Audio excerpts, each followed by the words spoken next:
The stars looked different from the observation deck of the horizon.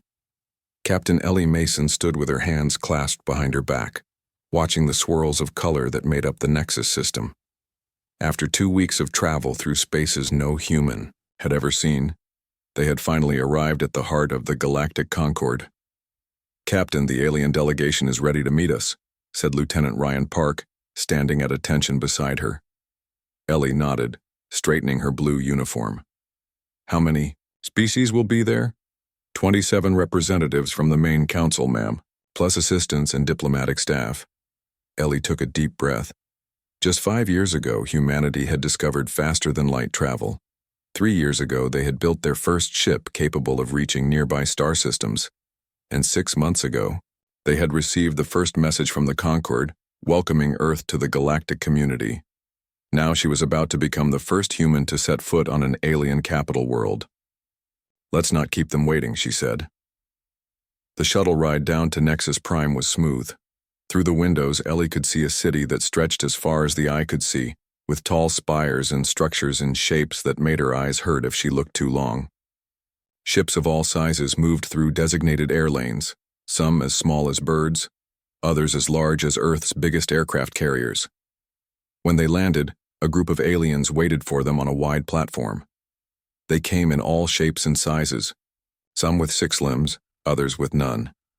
Some covered in scales, others in feathers or smooth skin that changed colors. A tall, blue-skinned alien with 4 arms stepped forward.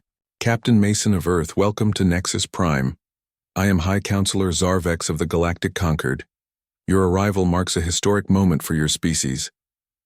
Ellie stepped forward and bowed slightly, as they had been instructed in the first contact protocols. "Thank you, High Counselor. Earth is honored to join the galactic community." The welcoming ceremony lasted for hours. Each representative gave a speech about peace, cooperation, and the advancement of all species. They presented gifts, charts, knowledge databases, and small samples of technology far beyond what humans had developed. By the time Ellie and her crew were shown to their quarters, her head was spinning with information.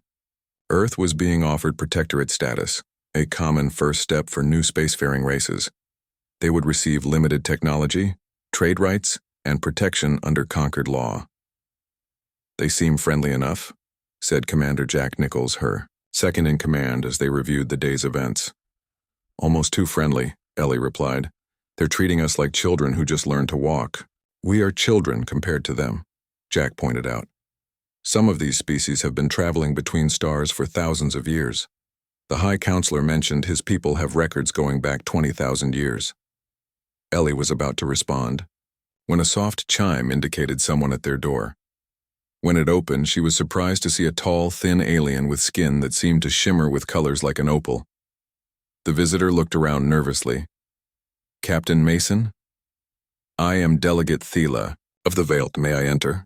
What I have to say should not be overheard." Ellie hesitated, then nodded. The alien slipped inside and the door closed behind them. "I come without my government's knowledge," Thela said in a low voice. "The welcome you received today was genuine, but incomplete. There are things about the Concord you need to know." "What things?" Ellie asked, suddenly alert.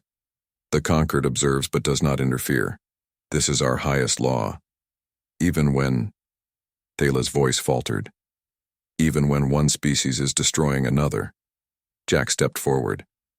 "Are you saying the Concord allows genocide? We call it natural species competition.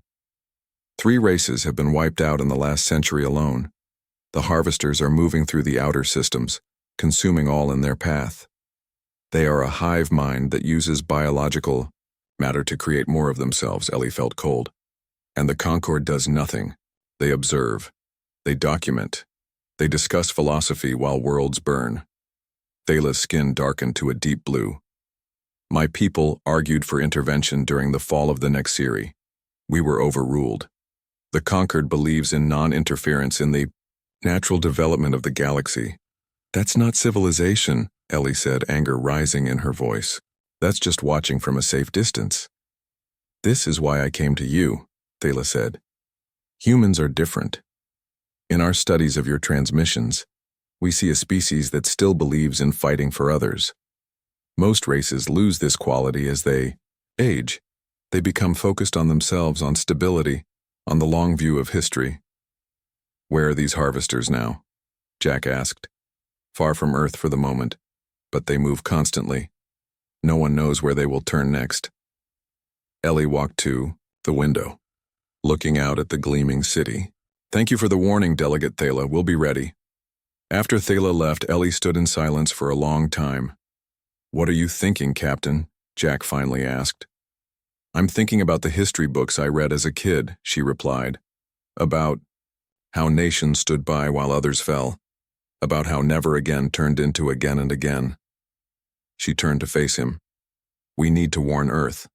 The conquered won't protect us. They'll just watch and take notes while we die.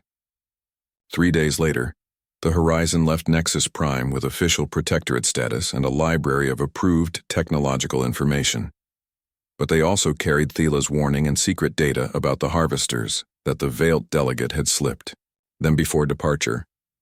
When they returned to Earth, Ellie stood before the United Nations Security Council, her face grim. Ladies and gentlemen, I have good news and bad news, she began. The good news is that we are not alone in the universe, and most of our neighbors are peaceful. The bad news is that they have abandoned the concept of standing up for each other. There is a threat out there called the Harvesters, and if they come for us, we will stand alone. The room broke into concerned murmurs, but Ellie raised her hand. I propose that Earth does what the Concord will not. We prepare, we build, we reach out to other vulnerable species. And when the time comes, we fight, not just for ourselves, but for those who cannot fight for themselves. In the years that followed, Earth united as never before. Against the Concord's recommendations, they accelerated their military development, built defenses around their colonies, and reached out to nearby species. The Concord representatives watched with concern as humans spread through neighboring systems, making allies and building what they called a defense network. They don't understand, Ellie, now Admiral Mason, told her officers. They've forgotten what it means to stand together, but humanity remembers. And when the harvesters come, they'll find that we don't fall so easily. 5 years passed since Earth joined the Galactic Concord. In that time, humans had spread to 3 new planets and built trading stations in 12 star systems. Their ships became a common sight along the space lanes, and many alien species grew to respect the newcomers for their quick thinking and willingness to help others. Of all the aliens humans had met, they liked the Saratov people the most. The Saratov were gentle farmers who looked a bit like tall humans with light purple skin and 4 fingers on each hand. They lived on a beautiful world full of rolling hills and clear blue oceans, just 10 light years from Earth's farthest colony. Commander Steve Harris led the human team on Saratov Prime. He had been there for 2 years, learning their language and helping them use simple human technology to improve their crop yields. The Saratov, in turn, taught humans how to grow plants that could clean polluted air and water. The harvest festival starts tomorrow, said Kayla, a Saratov elder who had become Steve's friend. Will you join my family for the celebration? I wouldn't miss it, Steve replied with a smile. My team has been looking forward to it for weeks, but the festival never happened. That night, emergency alarms blared across the human compound. Steve ran to the communication center where his officer, Lieutenant Becky Alvarez, sat at the main console with a pale face. Sir, we're picking up unknown ships entering the system, she said. At least 30 of them, and they're not responding to hails. Steve felt his blood run cold. Send a message to Earth. Tell them we have possible harvester contact in Saratov space. Within hours, the situation became clear. Scout ships from the harvester fleet had arrived, and they were already landing on the smaller Saratov colonies. The main fleet would arrive within weeks. The Saratov government sent desperate calls for help to the Galactic Concord. The response came quickly. They would send observers and advisors, but no military support. The Concord laws of non-interference were clear. This is insane, Steve said during an emergency meeting with Admiral Kate Wilson, who appeared as a hologram from her command ship now racing toward Saratov space. The Saratov can't fight the harvesters. They barely have space weapons. I know, Kate said, her face grim. I've asked the Concord for permission to evacuate civilians, but they've denied it. They say we can't interfere in natural species conflict. Steve slammed his fist on the table. There's nothing natural about this. The Saratov are farmers, not warriors. Kate was quiet for a moment. Then she said, Commander Harris, I'm going to tell you something off the record. Earth's government has decided that we will not stand by and watch another species be destroyed. If the Concord won't help, we will. Unofficially. What does that mean? Steve asked. It means I can't officially order you to evacuate Saratov civilians, and I certainly can't order you to provide them with human weapons technology. Kate's eyes met his through the hologram. But if such things were to happen without my knowledge, well, sometimes communication systems fail during emergencies. Steve understood. Yes, ma'am. I believe we might be experiencing some communication issues soon. Over the next days, Steve's team worked around the clock. They converted cargo ships into evacuation vessels and taught Saratov volunteers how to use human weapons. When a Concord observer questioned their actions, Steve claimed they were merely helping Saratov farmers move their equipment to safer locations. The first harvester attacks came to the outer colonies. From the few survivors who escaped, Steve learned the horrible truth about these creatures. They weren't just killing, they were consuming all biological matter and using it to create more harvesters. Entire Saratov cities were being eaten, alive. A small fleet of human ships arrived, officially to observe the situation. But as soon as they entered orbit, they began loading refugees onto every available vessel. The Concord representative, a tall blue alien named Vortek, confronted Admiral Wilson as she supervised the evacuation. This is a direct violation of Concord law, Vortek said. You were explicitly forbidden from interfering. Kate didn't look up from her work. File a complaint. Meanwhile, I'm going to save as many lives as I can. Your species will face sanctions for this, Vortek warned. Fine, Kate replied. We'll pay whatever price you demand, but we won't stand by and watch genocide. Despite their best efforts, they couldn't save everyone. The Harvester main fleet arrived sooner than expected. Hundreds of ships that looked like metal insects, descending on Saratov Prime with terrifying speed. Steve was helping a group of children board the last evacuation ship when his communication device beeped. It was Kayla. My family is trapped in the western city, she said, her voice breaking. The Harvesters have surrounded us. We'll come get you, Steve promised. Just hold on.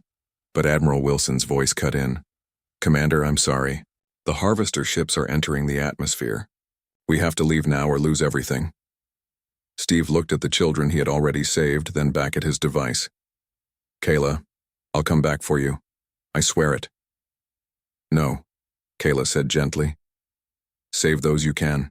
Remember us humans. Remember that you tried when no one else would. The evacuation ships lifted off as the sky filled with Harvester vessels. From orbit, Steve watched in horror as the beautiful world was covered with moving black dots. Millions of Harvester ground troops, consuming everything in their path. 3 weeks later, it was over. Saratov Prime had fallen. Out of a population of billions, only a few million had escaped. The survivors were taken to human colonies where they were given homes and land to farm. The Concord formally censured Earth for interfering. They imposed trade restrictions and limited human access to certain technologies. But many ordinary Concord citizens secretly supported the humans. Some even sent messages of thanks. In the emergency session of Earth's United Nations Space Command, Admiral Wilson stood before the gathered leaders, her face hard with determination. The Saratov are gone, she said. Their world is now a Harvester breeding ground, and the Concord did nothing but watch and take notes. She paused, looking at each person in the room. If this is galactic civilization, then perhaps humanity isn't ready for it after all. The room was silent. Then General Allen stood up. What do you suggest, Admiral? The Harvesters are now our neighbors, Kate said. And they're hungry. I suggest we show them that humans aren't as easy to devour as the Saratov were. I suggest we build a line in the stars that they cannot cross. And I suggest we make it clear to every species in this galaxy that when the weak call for help, humanity will answer. The vote was unanimous. Project Bulwark would begin immediately, a defensive line of space stations and warships that would stand between humanity and the Harvester threat. The age of following conquered rules was over. The time for humanity to make its own path had begun. With the Harvesters now established in former Saratov space, the human colonies found themselves on the front line of a war that the rest of the galaxy refused to acknowledge. Earth's military worked day and night to build defenses. Space stations, armed with powerful weapons, appeared along the border. Mines filled with deadly explosives floated in carefully mapped fields. Warships patrolled constantly, their crews always on alert. President Alan Foster called an emergency meeting with the Conquered Council. The aliens gathered in their grand hall on Nexus Prime, their faces showing various emotions from concern to annoyance. The Harvesters are a threat to every living species, President Foster said, standing tall despite his exhaustion. They've already destroyed the Saratov. Earth formally requests that the Concord organize a joint defense force. High Counselor Zarvex shifted uncomfortably in his seat. This situation is unfortunate, but the Concord has maintained peace for thousands of years by not interfering in natural species competition. Natural competition? Foster's voice rose. There's nothing natural about a hive mind that consumes entire worlds. We understand your emotional response, said another counselor, a floating creature with tentacles. Your species is young. You have not yet learned to take the long view of galactic history. Species rise and fall. This is the way of the universe. And what happens when the Harvesters finish with us and come for you? Foster asked. The council members looked at each other. By then, we will have studied their patterns and developed appropriate responses, Zarvex said smoothly. Foster shook, his head in disgust. While you study, people die. Earth will not accept this philosophy. Back on Earth, Foster met with his military advisors. Ambassador Diane Reynolds, who had attended the Concord meeting, looked angry. They won't help us, she said. They're more concerned about maintaining their precious non-intervention policy than saving lives. General Maria Lopez spread a star map on the table. Then we help ourselves. Project Bulwark is nearly complete. We've built defense stations at these key points, and our ships patrol these routes. The Concord has contacted us about treaty violations, said Admiral Wilson. They say our military buildup exceeds what's allowed for a protectorate species. What do they plan to do about it? Foster asked. Impose sanctions, restrict our access to their technology, possibly limit our trading rights. Foster looked at the faces around the table. When Ambassador Reynolds responded to their complaints, what did she say? Diane smiled slightly. I told them we'll accept whatever sanctions they impose, but we will not be the next species they study as we die. Good answer, Foster said.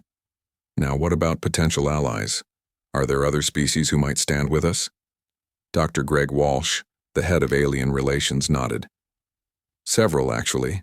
The reptilian Krell have lost outer colonies to the Harvesters, but received no help from the Conquered.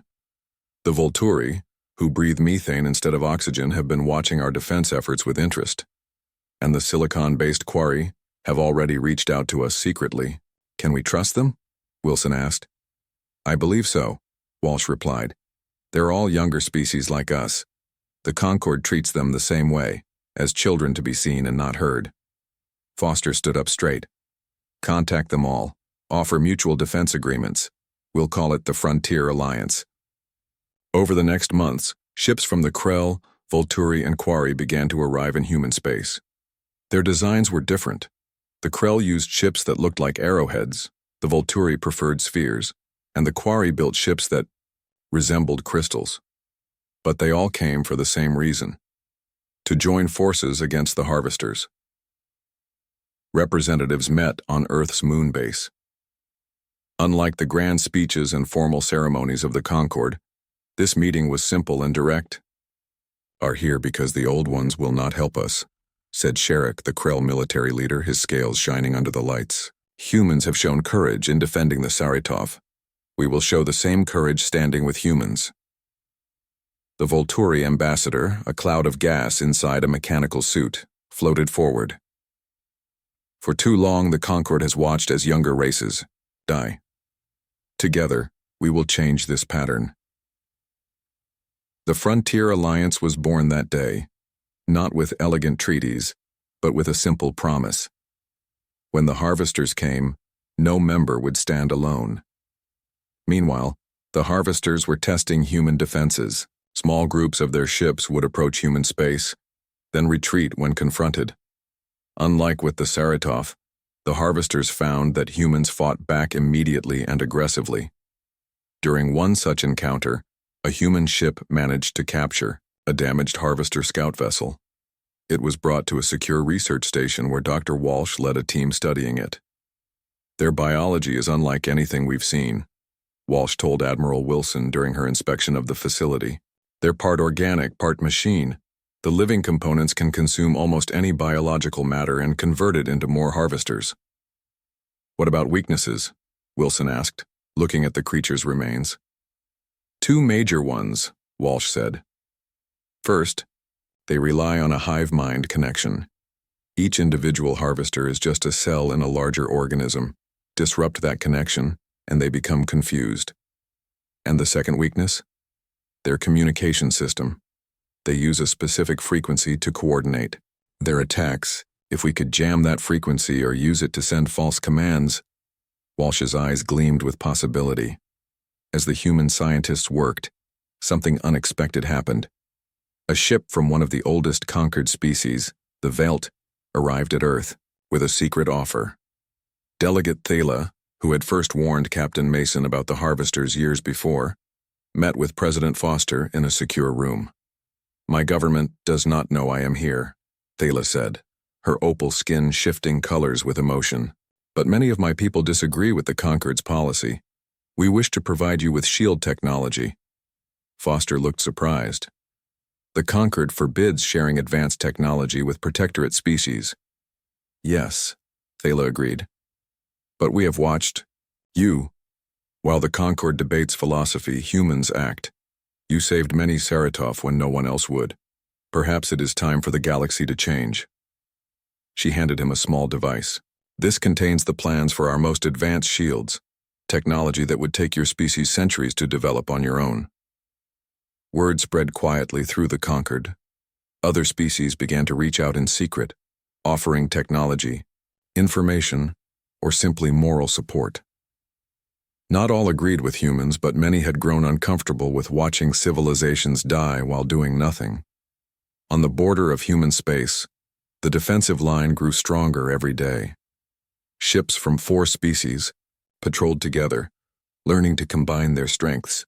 Behind them, scientists worked to turn the harvesters' weaknesses into weapons. The galaxy was watching, waiting to see what would happen when the harvesters finally launched their full attack. For the first time in thousands of years, something was changing in the stars. A young species had decided to stand and fight, and they were not standing alone.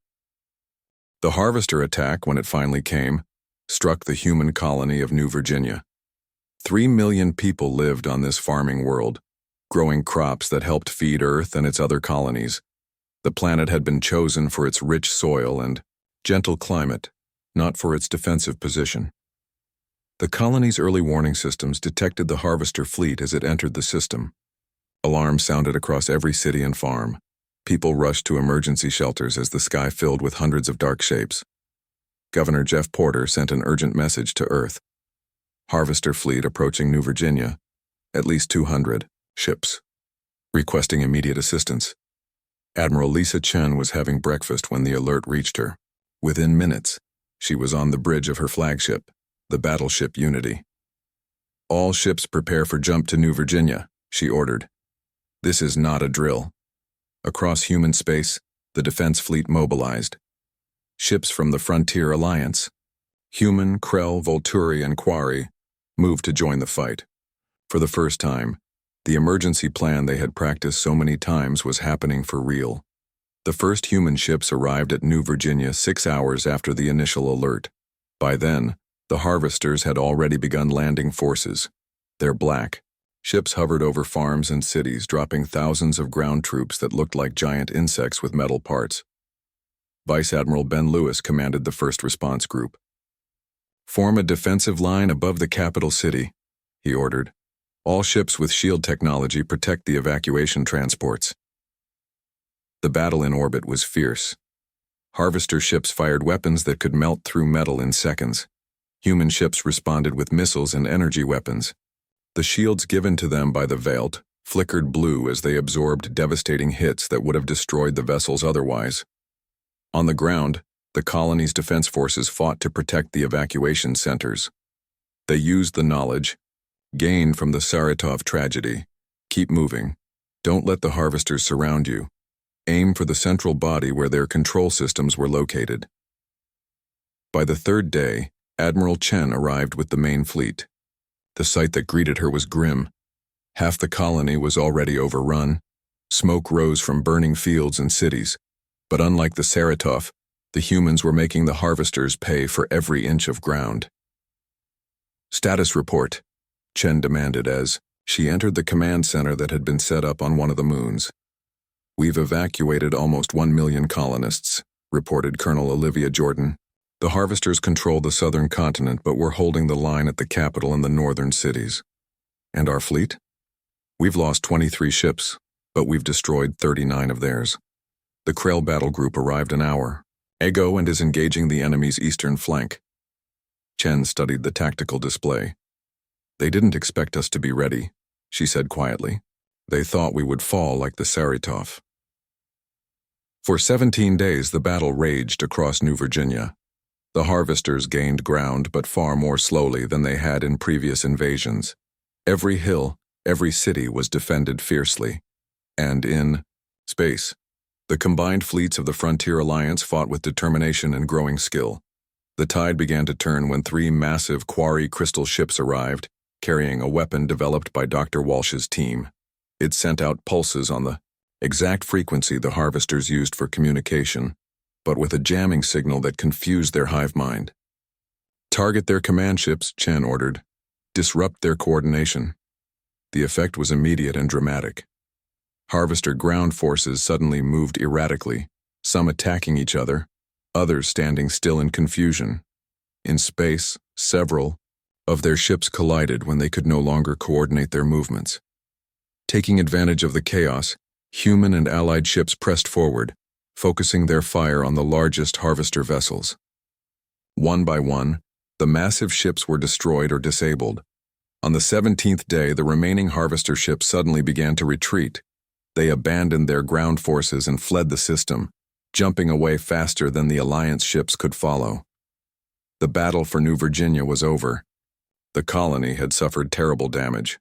Nearly half its cities destroyed, its fields burned, 1 million people dead or missing. But for the first time, the harvesters had been defeated. They had expected an easy victory and found instead a prepared enemy willing to fight to the last. News of the victory spread quickly across the galaxy. Even the Concord could not ignore such a significant event. An emergency session was called, with Admiral Chen invited to speak before the full council. She stood proudly in her uniform, still bearing the dirt and smoke of New Virginia's battlefields. For thousands of years, the Concord has watched as species after species fell to the harvesters, she began. You recorded their deaths as if they were merely interesting data points. You called it natural species competition and used it as an excuse to do nothing. The council members shifted uncomfortably, but did not interrupt. Humanity rejected that approach, Chen continued. We chose to stand and fight, not just for ourselves, but for all those who could not defend themselves. And we discovered something important. The harvesters can be beaten. She activated a hologram showing the captured harvester vessels and the data Dr. Walsh's team had gathered. These creatures have destroyed at least 17 species over the past 1,000 years. We know this because we found the records in their ships, records of every world they consumed while the Concord watched. Murmurs spread through the council chamber. Many of the representatives looked shocked, others guilty. But the most important thing we learned is this, Chen said, her voice growing stronger. The harvesters chose the Saratov because they were peaceful and unprepared. They chose smaller, younger species because they were easy targets. But when faced with a united defense, they retreated. High Counselor Zarvex leaned forward. What are you suggesting, Admiral? I'm not suggesting anything. I'm telling you what will happen next, Chen replied. The Frontier Alliance will continue to defend its territory. We will hunt down the remaining harvester forces, and we will offer protection to any species that asks for it, regardless of what the Concord decides. The council chamber erupted in argument. Some members shouted about violations of ancient laws. Others called for compromise. Through it all, Chen stood steady, her eyes fixed on Zarvex. The galaxy is changing, she said when the noise died down. You can change with it, or you can become as irrelevant as your non-intervention policy has proven to be. As she walked out of the chamber, several council members followed her. The representatives of the Vale, the Zorex, and 3 other elder races approached with determination in their eyes. We wish to discuss, said the Vale delegate, how our species might contribute to your alliance. The tide was turning, not just against the harvesters, but against thousands of years of galactic indifference, and humanity led the way. 3 years passed after the Battle of New Virginia. The war against the harvesters continued, but the tide had turned. The Frontier Alliance grew stronger as more species joined. Even some of the elder races from the Concord began to provide support, first in secret, then openly. The harvesters' final defeat came at Proxima Centauri, humanity's first colony beyond Earth. The harvesters committed nearly 60% of their remaining forces in what they expected to be a crushing blow against human morale. They did not know that Dr. Walsh's team had been waiting for just such a moment. Project Thanatos is ready, Dr. Walsh told Admiral Wilson as they stood in the control room of Earth's largest space station. His face showed the strain of 3 years working day and night. If they bring their ships close enough together, we can disrupt their entire hive mind network at once. Admiral Wilson nodded. We've leaked information suggesting that our defenses at Proxima are weaker than they actually are. Our scouts report they're taking the bait. The trap was set. When the massive harvester fleet arrived at Proxima Centauri, they found what appeared to be a surprised and disorganized defense force. The human ships retreated, drawing the harvesters deeper into the system. Hold position, Wilson ordered as her officers grew nervous. Let them commit fully. The harvesters pressed forward, their ships forming a tight attack formation as they closed in on the colony world. Just as they came within range of the planet, hidden Alliance ships emerged from behind Proxima's moons and asteroid belts. Now, Wilson commanded. Dr. Walsh activated Project Thanatos, a massive pulse that broadcast on the exact frequency the harvesters used to maintain their hive mind connection. But this signal carried a computer virus designed to corrupt their communication. The effect was immediate and devastating. Across the harvester fleet, ships suddenly lost coordination. Some fired weapons at empty space. Others turned and attacked their own kind. Many simply drifted, their crews unable to function without the hive mind's direction. All ships attack, Wilson ordered. Target their command vessels first. The battle lasted less than a day. With their hive mind connection broken, the harvesters could not mount an effective defense. By the time the fighting ended, the harvester threat had been broken. Their remaining ships fled into deep space, but they were no longer a unified force, just scattered groups that would be hunted down one by one. News of the victory spread quickly across the galaxy. On Nexus Prime, the Concord Council called an emergency session unlike any in their long history. For the first time, representatives of the Frontier Alliance, including humans, Krell, Volturi, and Quari, were invited to speak as equals, not as protectorates. Admiral Wilson stood before the council, her uniform decorated with the medals of 3 years of hard fighting. Beside her stood representatives of a dozen species that had joined the Alliance. The Harvester War is effectively over, Wilson began. Their main fleet is destroyed. Their hive mind connection is broken. The remaining groups will be eliminated over the coming months. High Counselor Zarvex nodded solemnly. The Concord officially recognizes the service the Frontier Alliance has provided to the galaxy. Your victory has saved many lives. Lives that would not have needed saving if the Concord had acted centuries ago, Wilson replied evenly. Our research into captured harvester records shows they have destroyed 17 species over the past millennium, all while the Concord observed and documented. Murmurs filled the chamber.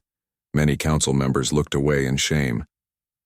We did not come here to assign blame, said Sherrick, the Krell military leader, his voice rumbling through the hall. We came to announce a new way forward. The Alliance representatives presented their plan, the formation of the Galactic Defense Initiative, an organization dedicated to protecting developing species from extinction-level threats. It would operate independently, but report to the Concord Council.